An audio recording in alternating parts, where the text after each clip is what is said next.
et on voit la différence. Nous, ce qui se passait dans notre génération, nous sommes la génération 80. Et chez nous, en fait, on vivait en famille. Quand je dis vivre en famille, c'est vraiment la famille avec l'éducation, pas que du papa et que de la maman, mais aussi des tantes, des oncles, du voisin qui pouvaient nous corriger. Ça n'existe plus. Aujourd'hui, on vit en appartement. Aujourd'hui, on vit en appartement, on vit seul. Les couples vivent seuls. Ils n'ont pas cet accompagnement. Moi, je dis aujourd'hui, quand les gens se marient, ils veulent être en appartement, le mari et la femme, ils s'aiment, c'est l'amour, je ne sais quoi. Mais on est dans un contexte social où l'accompagnement qu'il y avait avant, des parents, de la belle-mère, de la belle-famille, de nos propres parents, dans ce processus de grandir et de devenir l'adulte que nous devrions devenir, était très important.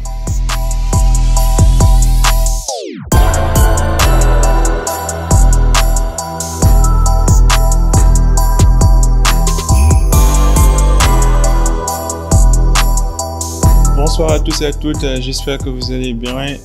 Bienvenue au Cercle d'Influence Podcast, votre cercle qui s'inspire à inspirer avant d'expirer. Donc aujourd'hui, nous recevons sur le Cercle d'Influence Mame Binta Diouf Diallo, qui est la fondatrice de Tahami, un concept social d'échange thématique. Donc sans plus tarder, nous allons entrer dans le vif du sujet. Nous allons discuter de son parcours, de son activité et aussi de tout ce qu'elle fait dans le domaine, que ce soit en termes de mise en relation, en termes d'échange, en termes de création de contenu inspirant et impactant pour aider les jeunes à atteindre leur vrai potentiel. Donc, re-bienvenue au Cercle d'Influence. Donc, sans plus tarder, Mame Binta, re-bienvenue et bienvenue au Cercle. Bonsoir Abibou et merci pour cette invitation au Cercle d'Influence. C'est un grand honneur pour moi d'être avec vous et surtout de pouvoir m'adresser à une communauté jeune. Ouais, surtout. Voilà. On dit que voilà, les jeunes vont inspirer. Je ne suis pas totalement jeune, mais je suis entre deux. Donc, c'est avec un grand plaisir que je suis là ce le soir. plaisir est pour moi. En tout cas, je suis reconnaissant. On a pas mal d'amis en commun que vous avez déjà invités dans vos échanges thématiques. Et c'est vraiment un honneur. Je suis reconnaissant pour cette opportunité. Maintenant, pour les gens qui nous écoutent et qui ne vous connaissent pas, est-ce que vous pouvez nous parler brièvement de votre parcours? Oui. Donc, mon parcours, si je le prends depuis l'enfance, donc voilà, moi je suis née à Louga, mais je ne suis pas lougatoise, que lougatoise, mais je me considère lougatoise aussi, parce que je suis née là-bas. Ma mère est de Saint-Louis, donc je suis saint-louisienne du côté de ma mère, et mon père de la Casamance, de Sédhiou. Particulièrement, donc on est des Diallo de Sédhiou. Et donc après ma petite enfance à Louga, donc c'est là-bas que j'ai fait mes études primaires à l'école Sainte-Marie de Louga. Et après j'ai poursuivi du côté études à l'école Didier-Marie de Saint-Louis, donc le parcours école privée catholique. Et j'ai fait une année au lycée Faidherbe de Saint-Louis et avant de finir au lycée Machallah de Dakar et d'aller continuer mes études en France.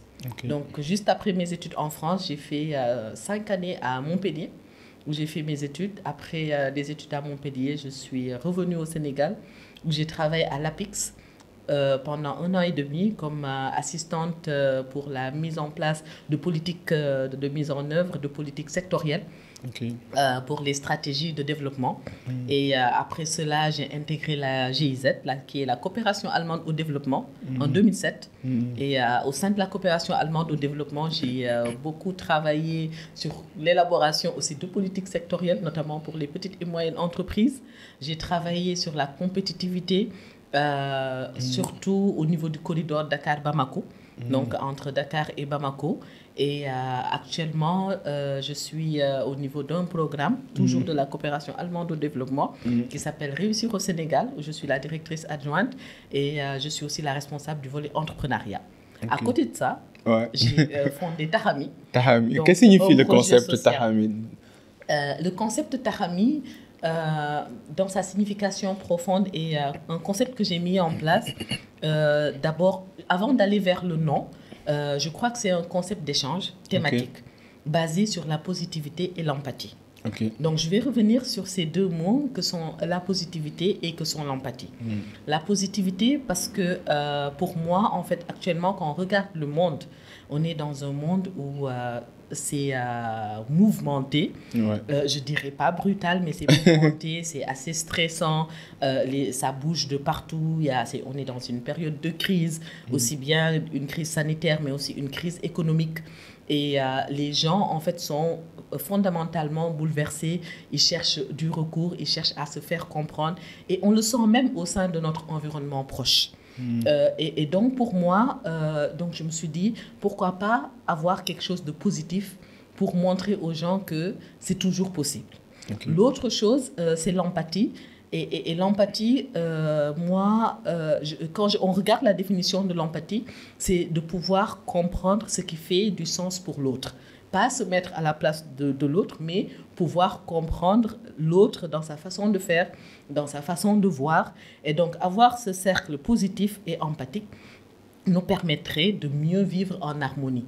Et donc, j'ai mis en place ce concept pour permettre à des gens d'avoir ce cercle d'échange, de voir des personnes inspirantes, à l'exemple de ce que vous êtes en train de faire dans le cercle d'influence, des personnes, donc j'ai des découvertes où on montre des personnes qui peuvent inspirer d'autres et qui montrent aussi du positif, donc qui montrent que voilà, ils ont eu un parcours motivant, inspirant et d'autres peuvent s'en inspirer. À côté de ça, j'ai utilisé les réseaux sociaux. Pourquoi les réseaux sociaux? Parce que en fait, j'étais pas trop adepte de tout ce qui était Instagram. C'est même avec Tahami que je me suis mise dans Instagram. Donc, je connaissais pas trop. Et actuellement, on voit que c'est les réseaux sociaux qui sont d'actualité. Tous les jeunes sont devant leur téléphone, dans les réseaux sociaux. Quand on regarde nos familles, quand on est en famille, chacun a son téléphone. C'est même devenu un tic. Et donc, je me suis dit, dans cet instrument-là, dans cet outil, les gens regardent des choses. Et quand ils regardent des choses, qu'est-ce qu'ils regardent? Est-ce que ça impacte sur leur psychologie? Et donc, avoir ce petit monde que l'on crée, c'est-à-dire, c'est un petit monde Tahami. Quand on entre dedans, on a des messages de motivation, on a des messages d'inspiration, on a des messages positifs, empathiques, motivants. Et donc, ça serait un petit havre de paix pour pouvoir contribuer en fait dans ce monde qui est dans tous les sens. Et le mot maintenant, pour y revenir, le mot c'est Tahami. Tahami, c'est la contraction du nom de mes enfants. Mon fils s'appelle Taha. Super. Voilà, Taha qui est la 20e sourate du Coran. Et Ami, c'est ma fille Aminata. Et donc j'ai contracté leur nom. Et c'est original. J'ai cela parce que c'est eux-mêmes qui l'ont créé en fait. Parce qu'ils l'ont mis dans mon téléphone pour mettre tous leurs jeux. Et c'était il y avait une bataille quand même assez sérieuse à la maison. Parce que c'est moi qui ai créé, c'est toi qui as créé. Mais finalement, voilà, ils ont accepté. Est-ce qu'ils ont le droit de recevoir leurs royalties? Oui, mais il faudrait que Tahami gagne quelque chose d'abord. Parce que pour l'instant, on partage, mais ils auront.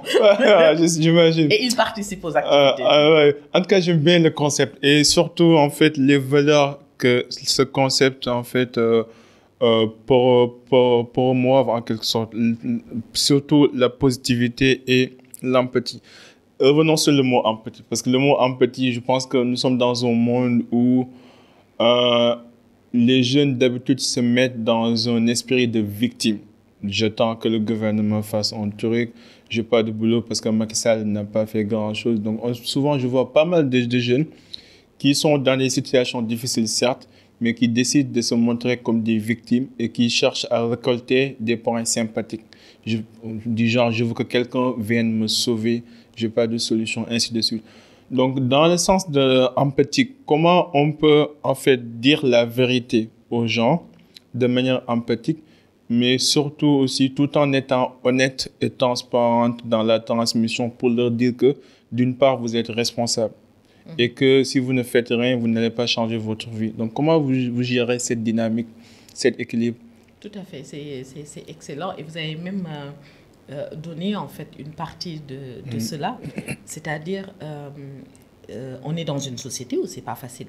Quand on voit le taux de chômage aujourd'hui qui existe, c'est énorme. Quand on voit des personnes qui ont fait des études, qui sont arrivées à un certain niveau, c'est une minorité. Parce qu'on se voit entre nous, on se parle entre nous, on croit que c'est ça. Ce n'est pas ça forcément le Sénégal. Le Sénégal, il y a une partie, une minorité qui n'a pas forcément eu la chance que certaines personnes comme vous ou moi ou d'autres ont eu.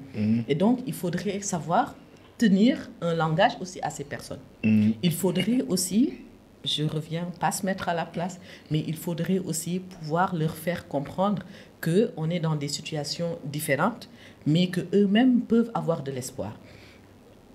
Pour moi, l'empathie dans cette partie, c'est d'essayer d'échanger avec ces personnes et de leur permettre d'arriver à comprendre eux-mêmes leur situation et à saisir leurs propres difficultés et à voir leurs propres enjeux. Qu'est-ce qu'ils veulent? Qu'est-ce qu'ils vont chercher? Pourquoi c'est difficile pour eux? Si on arrive à faire ça, c'est-à-dire on ne va pas nous-mêmes dans le jugement pour dire à la personne vous êtes en train de vous victimiser, mais on va essayer de comprendre pourquoi la personne est en train de se victimiser. Mais comment? Le processus, comment ça marche? Et c'est important, c'est échanger, c'est respecter l'autre. Okay. Moi, je pense qu'en fait, il y a un grand processus du respect de l'autre, Okay. du respect de l'état d'esprit de l'autre, Okay. du respect de la situation difficile de l'autre, Okay. et de voir qu'on n'est pas tous, peut-être c'est utopique, mais qu'on n'est pas tous en train de voir les mêmes réalités. Non, on est d'accord. J'ai fait des études en médiation culturelle et communication, peut-être c'est ce qui explique aussi cet état d'esprit que j'ai. Et en fait, c'est une matière, en fait, c'est une discipline qui nous apprend d'abord à comprendre l'autre dans sa propre réalité. Quelle est sa vision du monde? Quel a été son parcours? Qu'est-ce qu'il a impacté dans sa vie? Et en fonction de tout ça, les réalités ne sont pas les mêmes. Donc l'échange est important et il y a des spécialistes. Hein. Okay. Et chaque fois aussi, il faut savoir connaître ses limites. Et c'est pour ça, parfois, je discute avec des personnes qui me disent « Oui, tu es coach ». Je dis « Je ne suis pas coach ». Je ne suis pas coach parce que je connais des coachs et je respecte en fait ce métier parce que c'est un métier, on y arrive par des certifications. Moi-même, j'ai été coachée par des vrais coachs. Et en fait, ce que je sais faire, c'est essayer de comprendre la personne, essayer de lui faire toucher du doigt là où ça fait mal. Pour voir la vérité et avoir un discours franc avec cette personne pour lui permettre de voir comment avoir ce déclic. Et je crois que c'est le déclic qui est important. C'est le déclic qui te permet de te dire c'est toujours possible et si je suis cette voie, je peux m'en sortir. Je suis d'accord, parce que la raison pour laquelle aussi on a créé ces podcasts, c'est aussi ça. Parce que je pense que si vous, par exemple, ça revient à la notion de la responsabilité individuelle. Tout à fait. Je pense que si chacun prenait ses responsabilités et faisait en fait ce qui lui semble juste, le monde serait meilleur. Mais aussi, il faut reconnaître que certaines personnes ont commencé à partir du bas, tellement bas qu'ils ont du mal à savoir différencier le mal et le bien. Ils ont commencé tellement bas qu'ils n'ont pas les outils nécessaires pour comprendre le monde. C'est pour ça que j'essaie de dire souvent aux gens que c'est vrai qu'on a tous l'espoir, on est tous positifs, on est tous optimistes, mais le monde aussi a ses réalités. Le monde est négatif, le monde est pessimiste. Et je pense que c'est bien parfois en fait de connaître la galère pour pouvoir apprécier en fait le bon côté des choses. Et parfois quand les gens se victimisent, c'est des raisons qui sont peut-être justifiées, mais aussi le monde est curieux. De développer. Okay. C'est-à-dire, toi, tu viens pour, tu vois, une situation dans un domaine, dans ce monde, par exemple, tu dis, OK, moi, ici, au Sénégal, qu'est-ce qu'on a comme problème? Ah, on n'est pas autosuffisant en aliments. On n'est pas autosuffisant en aliments. Qu'est-ce qu'on manque? On importe beaucoup de viande. Ah, comment on importe beaucoup de viande? Qu'est-ce que je peux faire pour changer cette réalité-là pour que le Sénégal puisse produire sa viande? OK? Donc, je vais entrer dans l'élevage et le but, c'est quoi? J'ai une vision, l'autosuffisance du Sénégal ou bien de l'Afrique en viande. On n'importe plus en Europe. Et je commence par un mouton, tu vois, ou bien vous voyez, je peux commencer par des poulets. Je commence par des poulets, mais l'ambition que j'ai, c'est d'avoir une grande usine de production qui puisse servir tout le Sénégal, avoir des succursales dans d'autres pays, etc. Et c'est ce changement-là, c'est cette dynamique-là que tu veux mettre en place. You know? C'est ça l'entrepreneur. C'est pas la personne qui se lève et qui se dit ah là on vit des situations difficiles, j'ai pas trop d'argent, j'ai des problèmes pour arrondir mes fins du mois et je me lance dans l'entrepreneuriat pour être bien quoi. OK? En général, ceux qui le font, ils sont toujours dans des problèmes, ils s'en sortent pas. Mais regardez les grands de ce monde, que ce soit Bill Gates, que ce soit Steve Jobs, Bill Gates, Steve Jobs avec Apple, c'était quoi? Il avait une vision. C'est pas pour parler de ça, on a invité un sociologue, le docteur Ibrahima Dia, qui sera avec nous parce que c'est un sociologue aguerri, expérimenté, qui a eu beaucoup d'expérience et aussi qui est dans certains âge, parce qu'en fait, il y aura 3 tranches d'âge. On aura la vingtaine, la quarantaine, la soixantaine. Ce sera top, parce qu'aujourd'hui, ces mondes ne se rencontrent pas forcément. Ça, j'aime bien. Voilà, et le docteur Ibrahima Dia avait parlé, pourquoi je l'ai invité, il avait parlé du pont entre les différents mondes. Et les différents mondes dont il avait parlé dans son intervention, il s'agissait des marabouts et des personnes qui vont à l'école, des personnes qui vont au bureau. Et donc, pour dire qu'au Sénégal, on a 2 mondes en parallèle qui fonctionnent, mais qui ne se croisent pas forcément. Et donc, on fait un pont entre ces mondes-là, mais comment faire maintenant le pont entre nos différentes générations? Aujourd'hui, on est en train de faire le pont entre vous et moi, parce qu'on a une certaine différence d'âge. C'est génial, mais le faire aussi avec les autres générations qui ont beaucoup à transmettre et on a beaucoup à apprendre. Et là aussi, ça rejoint en fait... c'est de l'intégration intergénérationnelle. Exactement. En quelque sorte. Et donc, nous, on prend les personnes avec qui on discute en fonction de leurs expériences. De leurs expériences professionnelles, parfois de leur vécu. Et moi, comment ça marche avec Tahami, c'est que je suis interpellée par des personnes. C'est les personnes qui me parlent de leur sujet.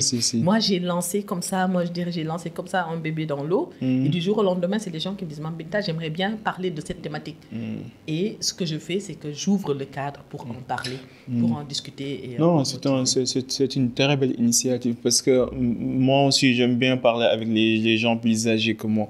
Parce que comme on dit, je ne sais pas la citation qui disait qu'en fait, un bon conseil peut te faire sauver 20 ans de galère. Et c'est vrai aussi que c'est surtout la notion de la crédibilité pondérée, en fait. Du genre, je dis tout le temps aux jeunes que vous n'allez pas carrer quelque chose qui n'a jamais été carré. Vous n'allez pas réinventer la roue, en fait. Donc, peu importe les sujets, peu importe le domaine, il y a quelqu'un qui a déjà, en fait, pris ses chemins, qui a déjà trouvé des principes et des outils qui marchent.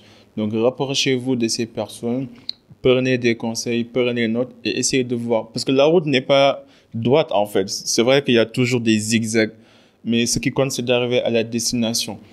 Et j'aime bien ce concept d'intergénération parce que l'âge est un critère de réussite.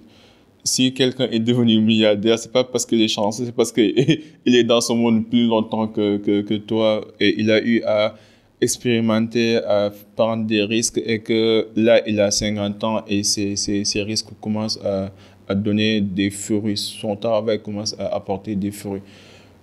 Pourquoi vous avez créé le concept? Comment êtes-vous devenu un lien social? Qu'est-ce qui vous intéresse? Déjà, qu'est-ce qui a motivé cette passion? Est-ce que vous avez connu une période difficile où vous aviez besoin de quelqu'un ou bien est-ce que vous avez vu un besoin et qu'il y avait un certain écart entre en fait la situation actuelle des gens et leurs rêves? Comment en fait vous avez décidé de devenir un lien social?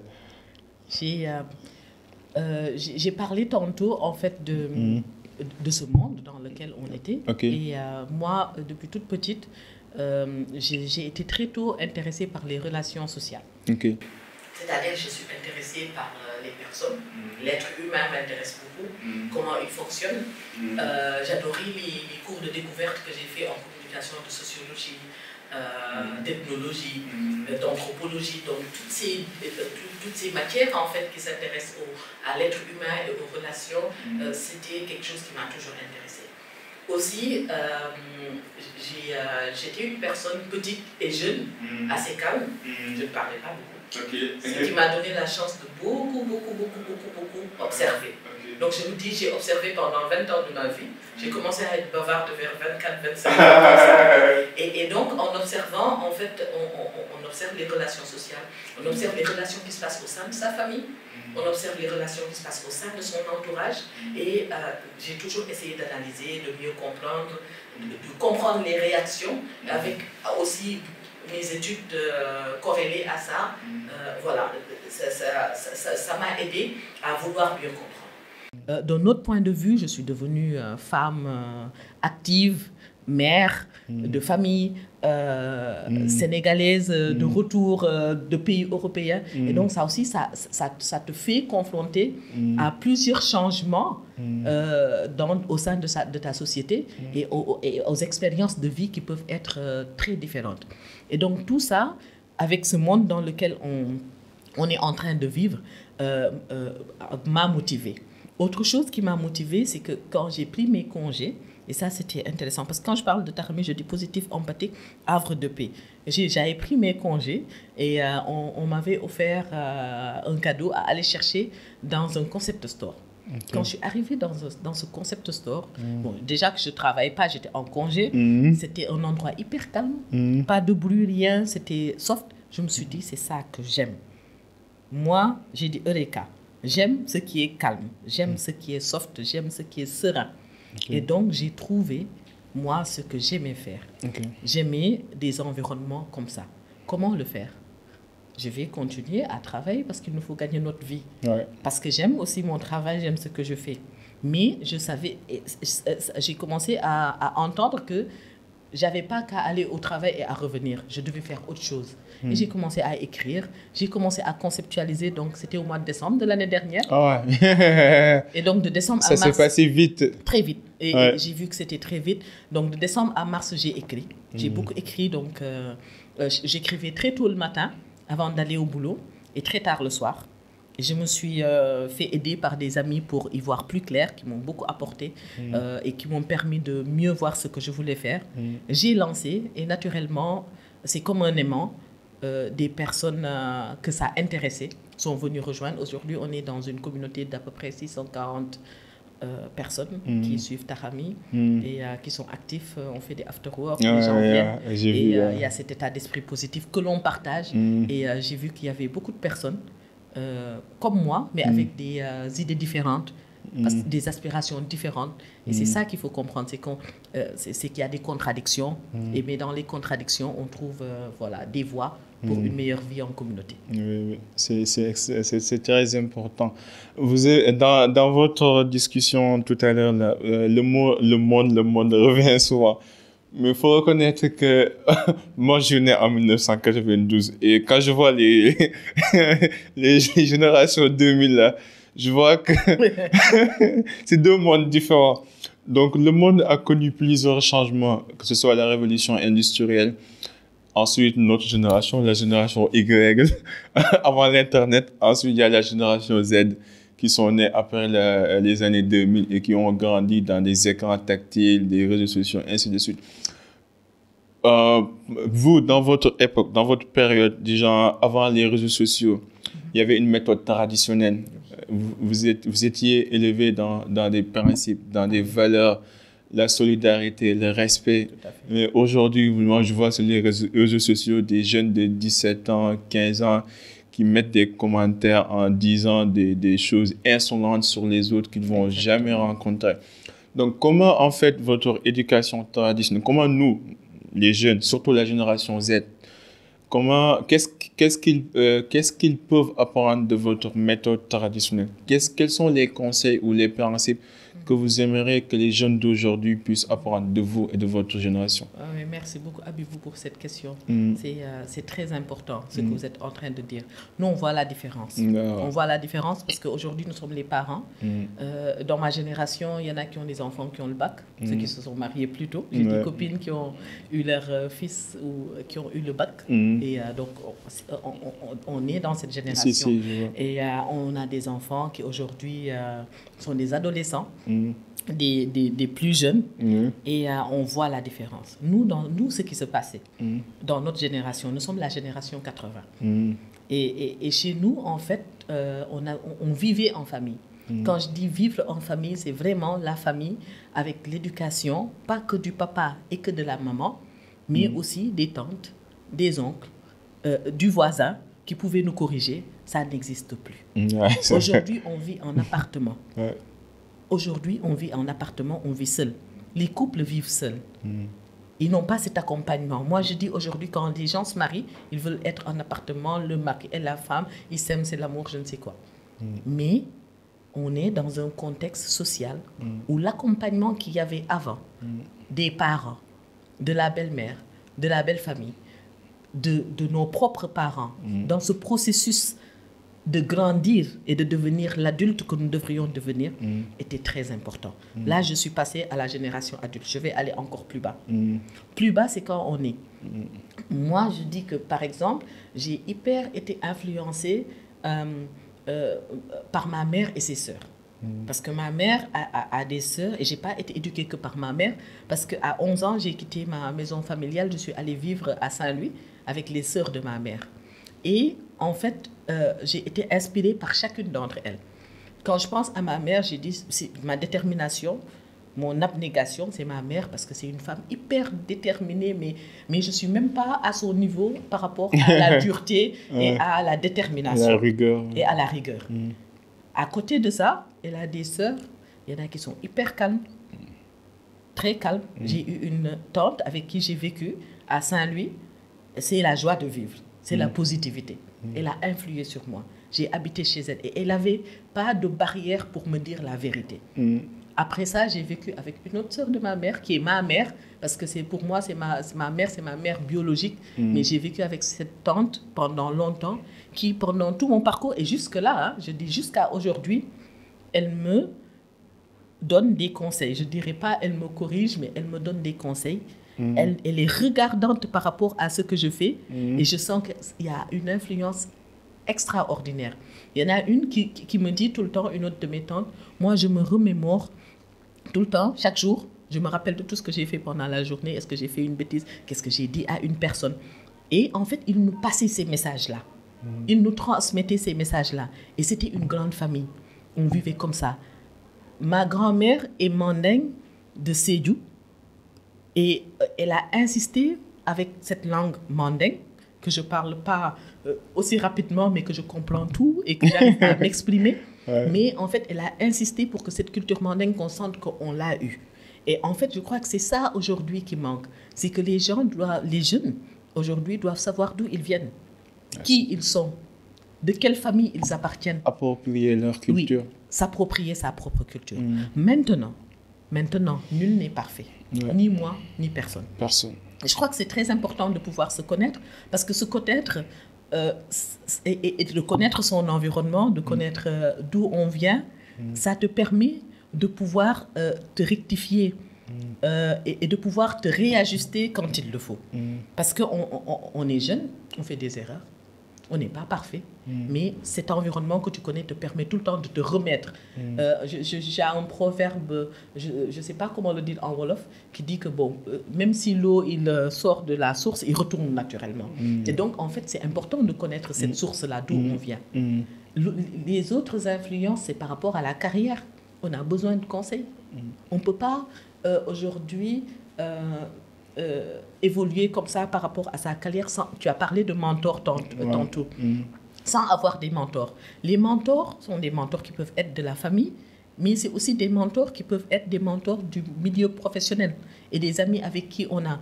Et ça, en fait, aujourd'hui, ça manque. Par exemple, je vais beaucoup parler sur ce sujet parce que ça m'intéresse beaucoup. Par exemple, moi, je dis, quand j'ai commencé ma carrière, mon père, le premier conseil qu'il me dit, c'est que tu n'es pas obligé d'être l'ami du patron.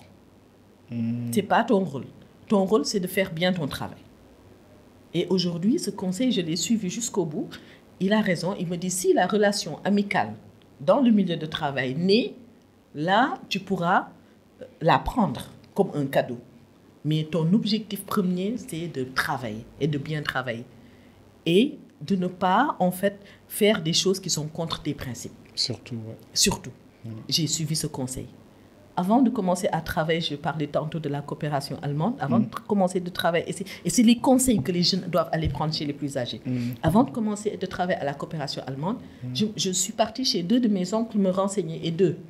J'ai parlé à un oncle qui m'a éduqué, à mon autre oncle et le frère de ma mère pour leur dire, j'ai 2 propositions de travail. J'avais une proposition avec un salaire comme ça, avec une proposition de la coopération allemande où le salaire était un peu plus bas. Okay. Qu'est-ce qu'ils m'ont dit? Ils m'ont dit, tu es jeune, tu ne cherches pas l'argent, tu cherches l'expérience.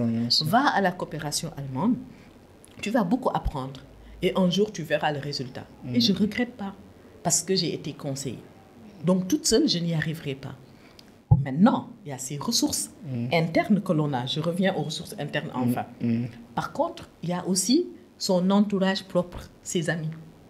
Il faut bien les choisir. Dieu aussi, je suis croyante, il y a le destin. Dieu nous met en relation avec des gens. Moi, j'ai eu la chance d'avoir dans ma vie, c'est-à-dire des amis d'enfance, que ce soit à l'école primaire, je parlerai plutôt des amis d'enfance que j'ai eus au niveau du collège, parce que c'est là l'adolescence, qui sont des personnes fondamentalement bien, des personnes spirituellement ancrées. Et donc, l'expérience que tu peux prendre de toutes ces ressources-là, que ce soit les ressources familiales, les ressources professionnelles, ton entourage, ta famille, fait de toi la personne que tu es. Maintenant, je reviens aux ressources personnelles. Okay. Parce que sans ces propres ressources personnelles, c'est ce que tu vas chercher au plus profond de toi. C'est ton éducation, c'est ta formation, c'est ton courage, c'est le développement de tes compétences qui vont faire de toi l'être humain. C'est aussi ne pas avoir peur de l'échec. On ne réussit pas tout facilement dans la vie. Il y a des moments où il y a des tempêtes, mais il faut savoir se relever des tempêtes. Ouais. Comme votre citation là, j'ai vu une citation sur votre page où vous disiez, c'était quoi? La tempête, attends, je regarde mes notes. J'ai bien aimé cette citation. Toutes les tempêtes n'arrivent pas. Toutes les tempêtes ne viennent pas gâcher votre vie, certains viennent nettoyer votre chemin. Oui. C'est ça. Oui. Quelle est la tempête en fait qui est arrivée dans votre vie et qui vous a aidé à nettoyer un chemin particulier? J'ai essayé de trouver la définition du mot tempête. Quand on voit le mot tempête, on a dit c'est une perturbation violente atmosphérique. Perturbation violente atmosphérique. Quand on cherche le mot tempête dans la mer, on parle de dépression atmosphérique. Okay. Donc ça veut dire que c'est des perturbations profondes. Donc toutes les choses aussi négatives qui nous arrivent dans la vie ne sont pas forcément des tempêtes. Donc quand on revient à votre question, quelle est la tempête qui vous a secoué? Moi je dirais quelles sont les tempêtes. Parce qu'on ne peut pas vivre une vie, je crois que c'est à partir de l'âge adolescent, sans qu'il y ait des tempêtes, sans qu'il y ait des choses qui nous secouent. Ça peut être dans notre crise existentielle. Solitude existentielle. Solitude existentielle, c'est là que ça commence. Ça peut être quand on forge notre personnalité par rapport à notre société, c'est-à-dire qui on est vraiment. Notre quête d'identité. Notre quête d'identité, comment on s'ajuste. Ça peut être des choses qui nous bouleversent, qui ne se passent pas forcément comme on aurait voulu que ça se passe. Ça peut être familialement. Ça peut être professionnellement, certaines tempêtes qui arrivent et c'est pour ça, moi, j'ai toujours l'habitude de dire aux collègues, les tempêtes professionnelles sont parfois les plus faciles à gérer parce qu'il y a d'autres tempêtes qui arrivent. Et donc, moi, je ne dirais pas qu'il y a une seule tempête, il y a plusieurs tempêtes. Mais comment vous les gérez quand ça arrive? Comment vous les gérez? Vous avez des outils, des principes? Moi, je gère les tempêtes en me disant que rien n'est définitif. Okay. Et une personne me l'a dit aussi. Pour parler toujours de l'échange d'expérience. Une personne m'a fait ouvrir les yeux et m'a fait comprendre que rien n'était définitif. Et elle m'a dit même le bonheur. Donc si le bonheur n'est pas définitif, alors là, le malheur ne sera pas définitif. Donc la vie est faite tout est temporaire et la vie est faite de haut et de bas. Et si on le comprend bien et qu'on a des objectifs, là, on continue dans ces objectifs, malgré les difficultés. Ce n'est pas parce qu'on se réveille chaque matin motivé à atteindre ses objectifs qu'on n'a pas des tempêtes dans sa vie. Et je crois que c'est important de le faire comprendre aux personnes. Et c'est important aussi d'être franc avec les personnes et de ne pas maquiller sa vie pour faire comprendre aux personnes que tout est rose. Ça peut être rose Parfois, ça ne l'est pas, mais il faut continuer à vivre. Et je crois que le bout du tunnel, finalement, moi, en tant que croyante, je crois que Dieu est toujours avec nous et que le bout est toujours rose. Ouais. En fait, on est là pour souffrir. Même dans le Coran, on dit que l'être humain est créé dans la souffrance. Je pense que, en fait, j'ai jamais vu... Souffrir et être heureux aussi. En fait, c'est ton choix, en fait. Je pense que j'ai jamais vu quelqu'un qui a réussi quelque chose de manière facile. Non. Du genre, en fait, la joie se trouve dans la difficulté. Tout à fait. Tu vois, même si vous voyez, si vous regardez l'e-sport, par exemple, ou bien les matchs, vous voyez dans les finales, l'équipe qui a perdu, elle pleure. Pas parce qu'elle ne croit pas en Dieu, parce qu'elle a beaucoup fait, elle était si proche. Mais en même temps, elle se dit, il y aura une autre fois. Et l'équipe gagnante aussi, elle pleure parce qu'elle a dû travailler beaucoup pour arriver.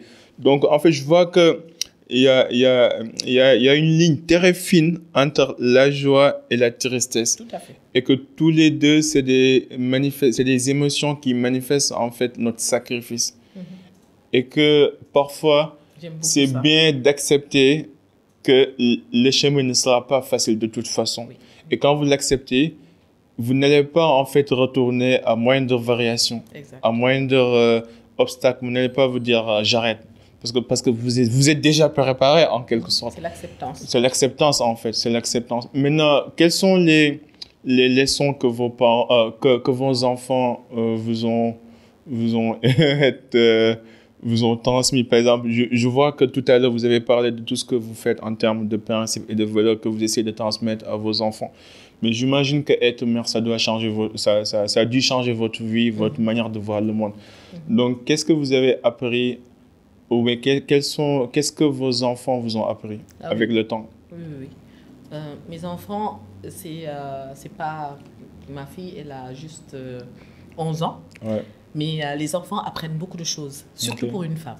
Ouais. Je crois. Un homme aussi. Hein. Mon mari, il a dû apprendre avant qu'il ne m'écoute. Mais en fait, ce que je me dis, c'est que quand tu es mère, tu es déterminée. Okay. Et moi, je me compare toujours aux chats qui griffent les personnes qui vont toucher à leur chaton. Et donc, dès qu'on est mère, on a naturellement, en fait, cet engagement à vouloir se donner au mieux pour ses enfants. Et ça peut déterminer ce qu'on est en train de faire. On veut laisser une belle image à ses enfants. On veut s'améliorer. Donc, je crois que les enfants, en fait, vont faire en sorte que tu veux devenir une personne meilleure. Tu veux tu veux avoir des principes de vie parce que tu veux leur transmettre. Tu veux certaines erreurs, peut-être que toi, tu as faites, qu'ils ne le fassent pas. Donc, vos enfants vous apprennent, moi personnellement, à se bonifier. On se bonifie avec les enfants. Et ça apprend à être courageux. À tenir, ça apprend à être joyeux parce que je crois que les enfants, c'est des innocents. Ils sont toujours contents, ils s'amusent, ils croient en la vie. Et donc, je crois que les enfants aussi tiennent la vie des parents. Parce qu'ils donnent aux parents la force de continuer. Voilà, de continuer. Et parfois même, ils oublient les quotidiens parce que les enfants sont là. Donc, les enfants, c'est une chance. Tout à l'heure, vous avez parlé de la positivité. Moi aussi, je suis positif. Mais ça m'est arrivé des fois dans la vie où, en fait, je m'en voulais d'être positif parce que j'aurais dû être réaliste. Parfois, vous voyez un peu dans certaines situations, vous êtes tellement optimiste que vous devenez stupide, en quelque sorte. Donc, est-ce qu'il y a des situations, est-ce que vous avez vécu des moments où vous étiez négatif, où vous étiez perplexe, vous étiez pessimiste? Ah bah oui, ça arrive à tout le monde d'être perplexe par rapport à certaines situations. Ça arrive de douter. Ouais. En fait, la raison pour laquelle je pose la question, parce que je veux que les gens qui nous écoutent, je veux pas que les gens en fait se focalisent uniquement sur l'aspect positif, parce que le monde est réaliste. Exactement. Il faut pas être idéaliste. Donc, comment on peut faire cette danse entre la négativité et la positivité? Pour moi, c'est reconnaître la réalité de ce qui nous arrive, ne pas se leurrer. Parce que, comme vous dites, la vie n'est pas facile. Elle n'a jamais été facile. Maintenant, c'est parce qu'elle n'est pas facile qu'on cherche la positivité. Ah, ok. Là, je vois. Donc, la positivité est notre escapade, en quelque sorte. Exactement. Okay. C'est une escapade. Parce qu'en fait, la vie est faite de choix. Il faut, par exemple, dès qu'on est, on nous donne des principes de base. Ça serait facile de naître, de manger, de dormir, de se réveiller, de rien faire. On ne peut pas. On nous met dans des cadres. Les petits-enfants, on les réveille les matins, on leur demande d'aller à l'école. Pourquoi? Parce qu'on a l'espoir que là où on les amène, ça leur serve quelque chose pour leur futur. On leur apprend leur religion. Pourquoi? Parce que ça va leur donner des principes dans leur vie. Et tout ça, c'est parce qu'on est positif et qu'on croit en des lendemains meilleurs. En fait, qu'on se cantonne à bien faire. Et donc, je crois qu'en fait, c'est connaître la réalité de la vie et connaître aussi que la vie est faite de, comme vous dites, de tempêtes qui peuvent arriver. Et c'est là que la positivité revient. Parce que sinon, on n'aurait jamais parlé. Il y a toujours une chose, il y a toujours son contraire qui le motive. S'il n'y avait pas de négativité, on n'aurait pas parlé de positivité. Et si vous vous rappelez pourquoi j'ai dit mettre en place le concept Arami, c'est parce que j'ai constaté qu'il y avait beaucoup de difficultés, beaucoup de bouleversements. Et ça, c'est...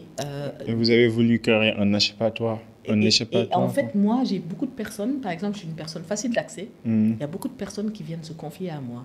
Okay. Je vois beaucoup de personnes qui viennent te parler de leurs problèmes, de leurs difficultés. Et donc, moi, l'idée, c'est comment leur lancer la perche. Comment dire à ces personnes que c'est possible. En fait, malgré ce que vous vivez, reconnaissez-le, acceptez-le, l'acceptance, et avancez. Parce que dans tous les cas, il faut avancer. C'est bien, je comprends. C'est très important. Avez-vous une peur ou une insécurité que vous essayez de combattre? Une peur et une insécurité. Vous êtes trop optimiste, vous êtes positive, et c'est bien. Non, mais je crois qu'on a tous des peurs. Hein. Ouais. Quelle est votre peur actuelle?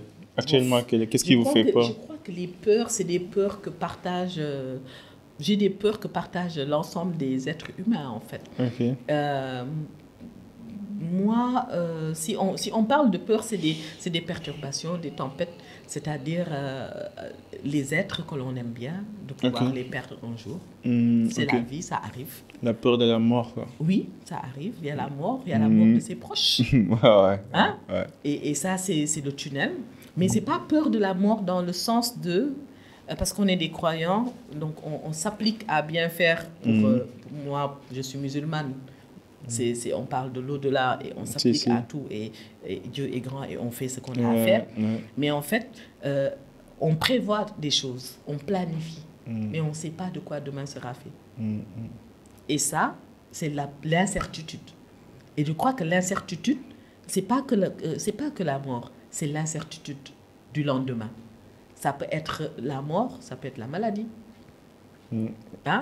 Mais c'est fou en fait que vous êtes positif et vous avez l'espoir d'un avenir meilleur, mais en même temps vous avez peur de cet avenir, de ce qui se passait dans ce qui pourrait se passer dans cet avenir. Mais parce que ça arrive, et il faut y penser. Okay. C'est pas parce que en fait, je me dis, c'est se leurrer que d'être hyper positif et de se dire rien va se passer. Il faut connaître ce qui peut se passer et vivre son positivisme avec. Ok. Mieux vaut prévenir que guérir, en quelque sorte. On ne peut même pas prévenir. On ne peut qu'avancer. Et c'est là qu'on est positif. C'est-à-dire, on n'est pas en train de prévenir quoi que ce soit. On connaît toute cette relation, toute cette réalité du monde, toute cette réalité existentielle, philosophique du monde. Et ça, on ne peut rien faire. Et avec ça, mais on vit, on s'amuse, on fait du bien, on travaille. C'est laissé emporter par les vagues de la vie, en quelque sorte. Oui. Mais encadré par des principes. Je suis d'accord. Voilà. La vie n'est pas facile. Hein. La vie n'est pas facile. Ça, j'imagine. Est-ce qu'il y a une personne qui vous a impacté? Quelle est la personne qui vous a impacté le plus dans votre vie?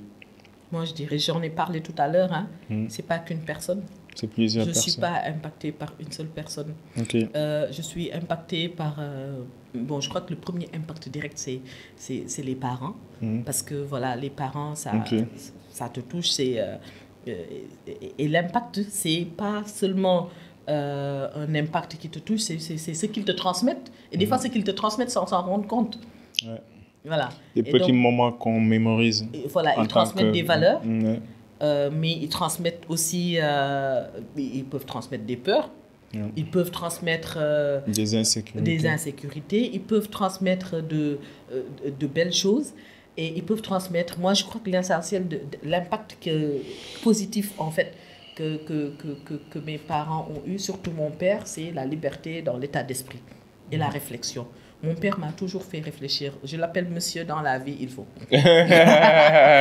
C'est dans la vie et en fait c'est une personne qui est très dans la vie et très positive et un bon vivant.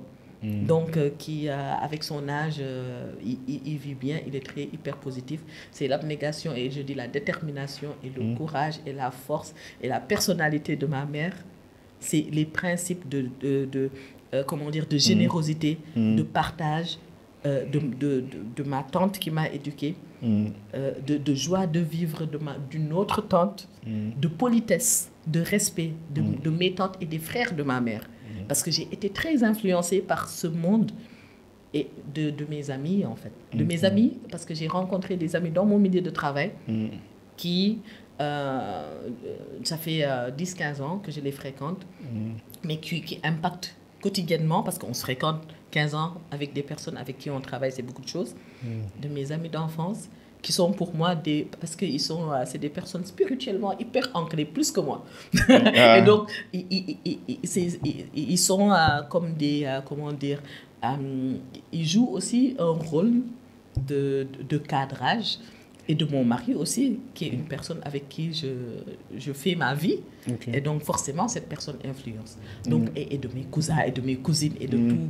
Et donc, pour moi, en fait, on n'est pas impacté par une personne, on est impacté par tout son entourage, on apprend de chacun, on tire des leçons de chacun, on tire des leçons de modestie de ces personnes qui, par exemple, j'ai été très entourée d'oncles avec des niveaux de responsabilité hyper élevés, mais avec une modestie extraordinaire, avec une simplicité de vie extraordinaire. Et à chaque fois, j'essaie de les copier. J'y arrive pas souvent, mais des fois, si tu as envie de voler un peu, tu te dis c'est toi. Parce que, en fait, pour moi, c'est des modèles. C'est des modèles. C'est important d'avoir des références, des modèles. C'est très important. Des modèles. Quelle est votre définition de la réussite?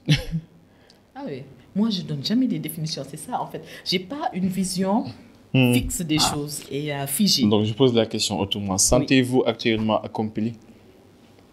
Là aussi, je dirais l'accomplissement est continu pour un être humain. Je crois que alhamdoulilah, je remercie Dieu d'avoir eu ce parcours, d'avoir eu cette famille, d'avoir eu cet entourage, de pouvoir aujourd'hui, grâce à Tahami, te rencontrer des personnes aussi positives et de pouvoir partager, parce que j'adore partager les expériences.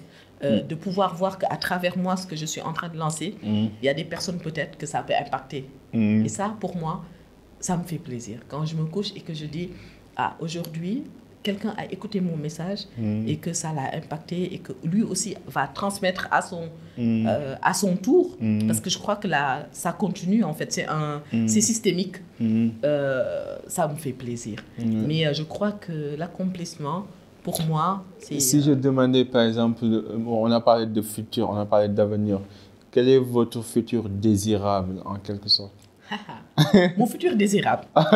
Donc, mon futur désirable, si je le dis bien, c'est d'être en bonne santé, de bien continuer à faire mon travail. J'adore mon travail dans la coopération au développement, où j'accompagne des projets ambitieux, où je sens aussi qu'il y a un impact sur les Sénégalais. Sur ces projets-là, parce qu'on accompagne des jeunes à trouver un emploi, à parfaire leur formation. On peut leur donner des outils pour pouvoir, ou des kits qui leur permettent de pouvoir se réaliser. Et moi, je me vois bien continuer en fait, à impacter comme ça aussi dans le cadre de la coopération. L'autre chose, c'est avec Tahami, ce que je suis en train de faire, de pouvoir avoir plus de personnes, c'est-à-dire qui partagent cet état d'esprit. Aujourd'hui, on est à peu près une communauté de 600. On l'a lancé en mars, et aujourd'hui, ça fait 5 mois. 5 mois, 640. J'ai jamais voulu booster. J'ai voulu que les personnes sentent vraiment le besoin de vouloir rejoindre notre communauté, mais pas parce qu'on booste sur les publicités. J'ai pas voulu. Et pour moi, en fait, moi, ma vie, elle est simple. C'est d'être heureuse, de gagner ma vie tranquillement, de pouvoir satisfaire mes besoins, éduquer mes enfants, de bonnes études, voilà, impacter, transmettre du bien. Moi, quand je transmets du bien, je suis heureuse. Ok. Voilà. Le meilleur conseil qu'on vous a donné et le pire conseil aussi. Je veux les deux. Le meilleur et le pire. Le meilleur conseil et le pire conseil. Ah oui, il y a un conseil que j'aime bien qui m'est donné par ma mère et mes tantes. Je les adore. Hein. Et en fait, ce concept qui dit, je le dirai en wolof et après en français, tep tep moo gën yulet. Petit à petit, l'oiseau fait son nid. Ouais. Et en fait, quand on prend par exemple une bouteille d'eau, cette bouteille quand je la prends et que j'essaie de verser goutte par goutte, ça permet aussi de saisir goutte par goutte tout ce qu'on est en train de faire, d'en prendre les expériences et de mieux comprendre. Alors que si tu verses tout, tu as déjà tout versé, tout bu, c'est fini. Et donc ce concept, je l'adore parce que ça peut se voir métaphoriquement de plusieurs façons. Ça peut se voir métaphoriquement de la façon de pouvoir considérer les choses que l'on fait, mais aussi ça permet de pouvoir être patient. Parce que je crois qu'en fait, la patience, c'est quelque chose qu'il faut avoir. Okay. La fougue de la jeunesse ne la permet pas forcément. Je ne l'ai pas toujours eu. Je ne l'ai pas toujours eu. La fougue de la jeunesse ne la permet pas forcément. Mais en fait, pour moi, en fait, ça, c'est une qualité. Voilà. Et la pire conseil, je ne sais pas. Parce que en fait, j'ai pas eu de pire conseil, j'ai pas eu de mauvais conseils dans ma vie. Okay. Quelqu'un, parce que voilà, j'essaie aussi d'éviter des personnes qui comme ça. Okay. Donc j'ai des bons conseils. Vous êtes chanceuse alors. Je suis chanceuse. Maintenant, bon, est-ce qu'il y a une douleur ou une galère intentionnelle que vous aimez en fait? Par exemple, moi, j'aime bien, en fait, en fin de journée, aller à la salle d'entraînement, torturer mon corps, parce que je me dis dans ma tête, no pain, no gain. Et que c'est bien de se mettre dans des situations difficiles pour tester votre personnalité. Et c'est une douleur intentionnelle et personnelle que je m'impose, parce que je sais que quand je finis et que je prends ma douche, je me sens bien dans mon corps et je peux être productif, je peux être performant. Est-ce que vous, dans votre vie, est-ce que vous avez une douleur personnelle, intentionnelle que vous vous imposez? Parce qu'au bout de cette galère, il y a un sentiment de récompense, il y a un sentiment de faire quelque chose qui va au-delà de votre personne. Moi, je ne voudrais pas utiliser douleur. Mais moi, j'utiliserai un peu d'adrénaline. Parce que c'est painful, c'est painful. Oui, je sais. C'est vraiment, en fait, moi, c'est vraiment douloureux. Je ne donne pas ce conseil, mais il m'arrive parfois, par exemple, quand j'écrivais le concept Tahami, et je voulais le faire, je voulais l'écrire, et je l'ai fait.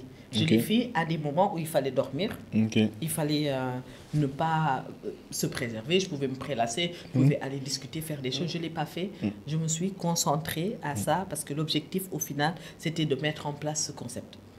Parfois, par rapport au travail, et ça, c'est une culture aussi du travail que j'ai toujours eue, par rapport au travail, je me fixe des objectifs. S'il faut finir tard, s'il faut continuer à bosser parce qu'il y a un résultat au bout du compte, je le fais. Mais après, je prends des longues périodes de repos quand même. Parce que voilà, il faut se faire du bien, il ne faut pas se torturer.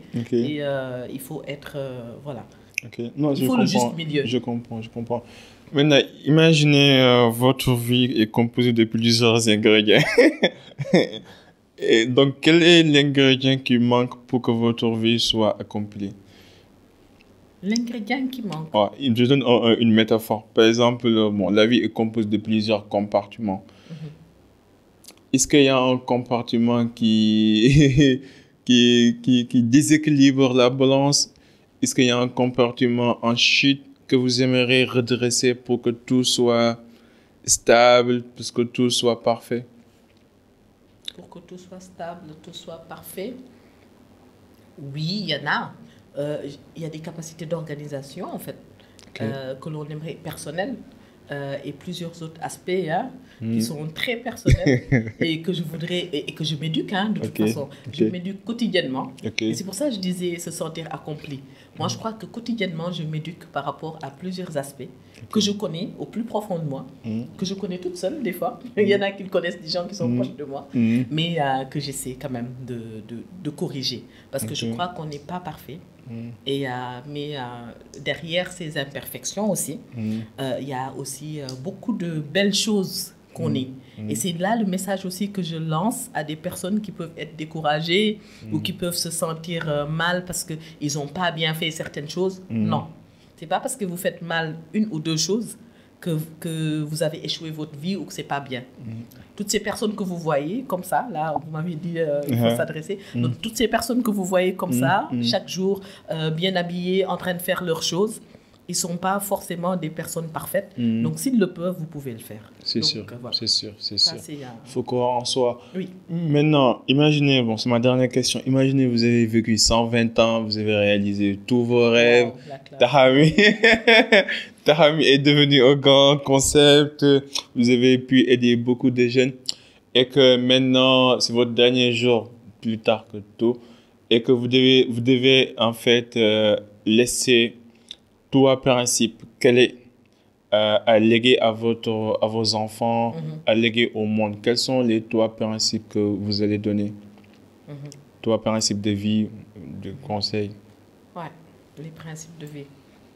Moi, je dirais le premier principe de vie, là ça m'amène loin. Le premier principe de vie, c'est un principe de respect de l'être humain et de la considération de l'être humain.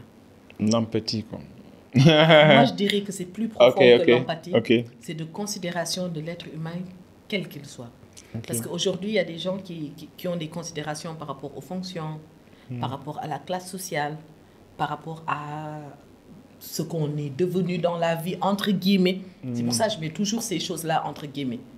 Et donc, pour moi, il faut pouvoir respecter, considérer l'être humain, parce qu'avec ces gestes, parfois, on peut décourager des personnes et on peut anéantir des vies. Surtout bien choisir ses mots. Voilà. Surtout, c'est très important. J'allais en arriver là, bien choisir ses mots avec les personnes. Ça, c'est un premier principe que je laisserai. L'autre principe, c'est le principe du partage. Du partage. Parce que, pour moi, en fait, quand on lance, ça revient. J'ai été éduquée comme ça, j'ai évolué comme ça, et j'ai pu, pendant ces dernières années, constater que ça marche. Il faut savoir partager. Donner avant de recevoir. Il faut savoir donner, et il faut savoir donner sincèrement. Pas en attendant que quelque chose nous revienne. Parce que parfois, on s'attend à des choses, que ça nous revienne, mais ça ne revient pas forcément. Donc là, on regrette d'avoir donné, alors que voilà.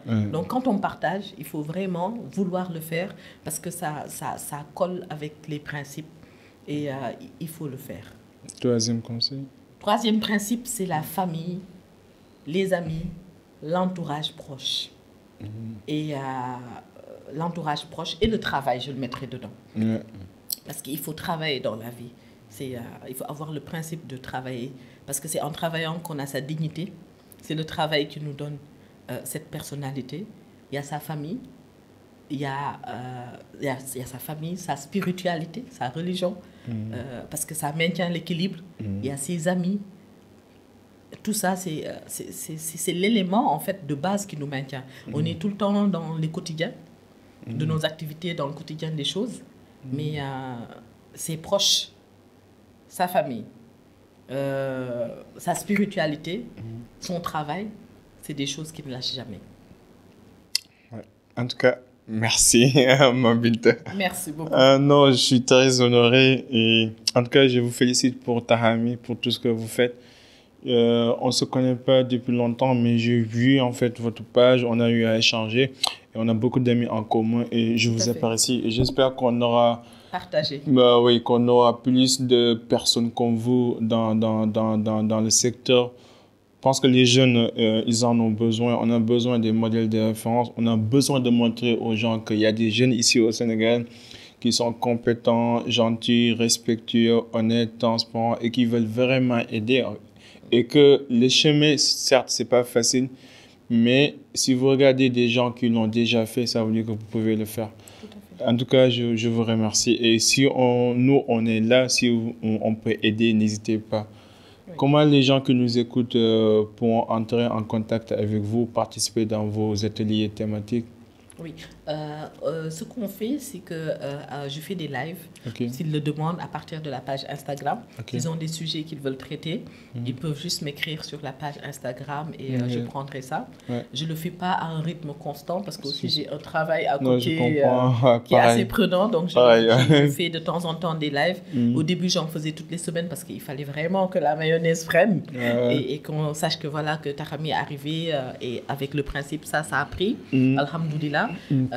On a des activités de after work que l'on organise mensuellement et pendant ces after work on traite de thématiques, donc ils peuvent rejoindre nos after work parce qu'il y a des personnes bien qui participent, des personnes qui viennent généreusement partager et on en sort toujours avec un état d'esprit positif. On en ressort, comme dit une des adeptes de Tahami, elle dit avec de l'énergie positive. En fait, ça c'est important. On se booste, on reprend de l'énergie et voilà.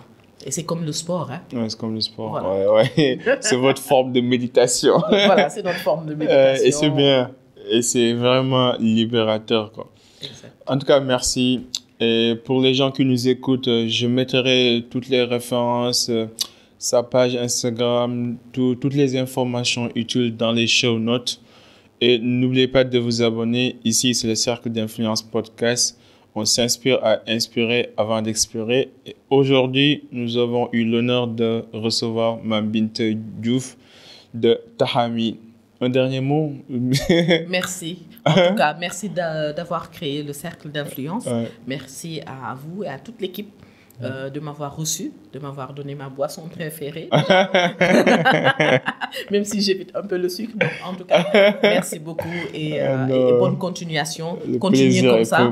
Et c'est très motivant pour Tahami de voir qu'à côté, il y a des jeunes aussi qui sont en train de s'activer et qui sont en train de motiver, d'influencer. Voilà, gardez le lien. N'hésitez pas de vous rencontrer, lâchez les téléphones portables, sur Instagram, surtout ça. Rencontrez-vous plus, allez vers la nature, regardez les belles choses et voilà, la vie n'est pas qu'en face d'un téléphone portable. C'est très important, écoutez bien. À la prochaine, soyez unique, soyez légendaire, peace and love, we out.